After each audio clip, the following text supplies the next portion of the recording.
السلام علیکم۔ آج ہم حماس کے بارے میں بات کریں گے اور اس بارے میں بھی بات کریں گے کہ اس کو بنانے کے پیچھے کیا مقاصد تھے اور اس کو کس نے بنایا۔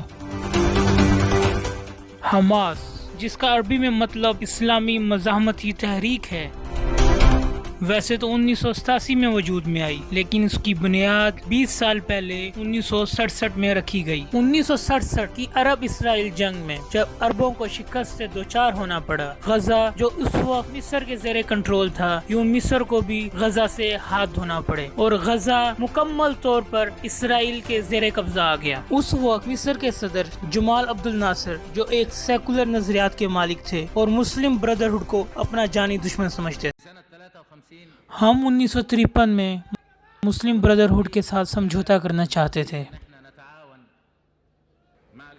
اگر وہ ہمارے ساتھ معقول طریقے سے بات کریں۔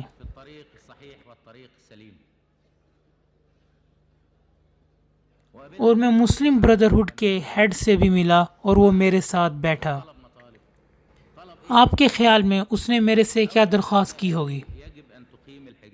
اس نے پہلی درخواست یہی کی، وہ چاہتا ہے کہ مصر میں گلی میں چلنے والی ہر عورت پر سکارف کو لازمی کیا جائے۔ اس کے بعد مجمع میں لوگ ہنسنا شروع کر دیتے ہیں۔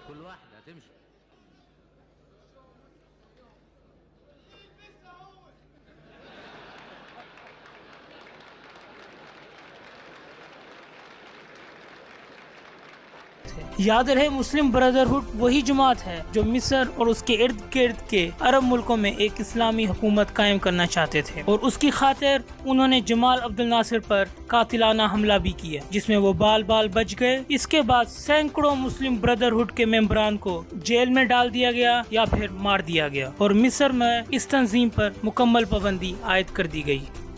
کہتے ہیں کہ دشمن کا دشمن دوست ہوتا ہے۔ اسی طرح شیخ احمد یاسین، جو کہ مسلم بردرہڈ کے ممبر تھے اور اس وقت اسرائیل کے زیر قبضہ غزہ میں رہتے تھے، چونکہ اسرائیل مصر کو اپنا دشمن سمجھتا تھا، اس لیے اسرائیل نے شیخ یاسین کو نہ صرف اپنے ہاں پناہ دی بلکہ ان پر اپنی نوازشوں کی بارش کر دی۔ یوں شیخ احمد یاسین نے الٹرا نیشنلسٹ یہودیوں اور اسرائیل کی حکومت کی مدد سے غزہ میں اسکول، ہسپتالوں اور مدرسوں کا ایک نیٹ ورک بچھایا، اور اسرائیل کی حکومت نے ان کی آرگنائزیشن کو رجسٹر بھی کر دیا۔ اور اسرائیل کی اس مدد کا مقصد اس وقت کی طاقتور سیکولر فلسطینی جماعت PLO یعنی فلسطینین لائبریشن آرگنائزیشن، جس کو مصر اور شام کی حمایت حاصل تھی، اس کو کمزور کرنا اور اس کا اثر و رسوخ فلسطینی معاشرے اور سیاست سے ختم کرنا تھا۔ ان شارٹ، اسرائیل فلسطینیوں کو آپس میں تقسیم کرنا چاہتا تھا اور ان پر کمزور کر ان پر اپنی حکومت قائم رکھنا چاہتا تھا۔ اسرائیل کو اپنی غلطی کا احساس اس وقت ہوا جب 1987 کی پہلی فلسطینی انتفاضہ اپرائزنگ یا بغاوت میں شیخ احمد یاسین نے حماس کی بنیاد رکھی، اور ان کی حماس نے اس میں بڑھ چڑھ کر حصہ لیا۔ اس سے پہلے تک شیخ یاسین کی آرگنائزیشن صرف سیکولر نظریے کے خلاف ہی برسر پیکار تھی، اور وہ فلسطینیوں کے سوشل اصطلاحات اور مذہبی امور ہی کی طرف راغب تھی، اور آنے والے چند ہی سالوں میں حماس اسرائیل کے لیے ایک بھیانک حقیقت بن گئی تھی۔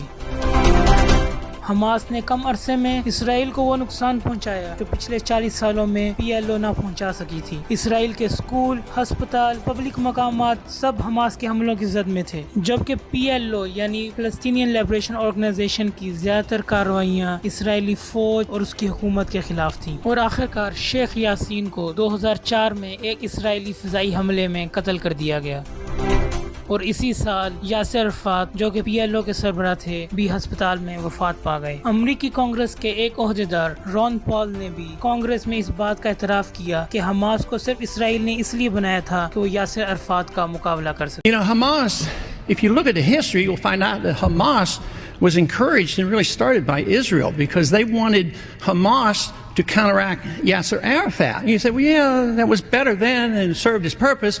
اس کے علاوہ یاسر عرفات بھی کافی ٹی وی انٹرویوز میں اس بات کا اقرار کر چکے ہیں کہ حماس اسرائیل کی کریشن ہے، اور اسی طرح اسرائیل کے سابق صدر یتزہاک رابن نے حماس کی کریشن کو اسرائیل کی اپنی سب سے بڑی غلطی قرار دیا۔ ہم حاضر ہوں گے ہر ہفتے ایک نئی ویڈیو کے ساتھ۔ پلیز آپ اس چینل کو لائک اور سبسکرائب کرنا مت بھولیے گا۔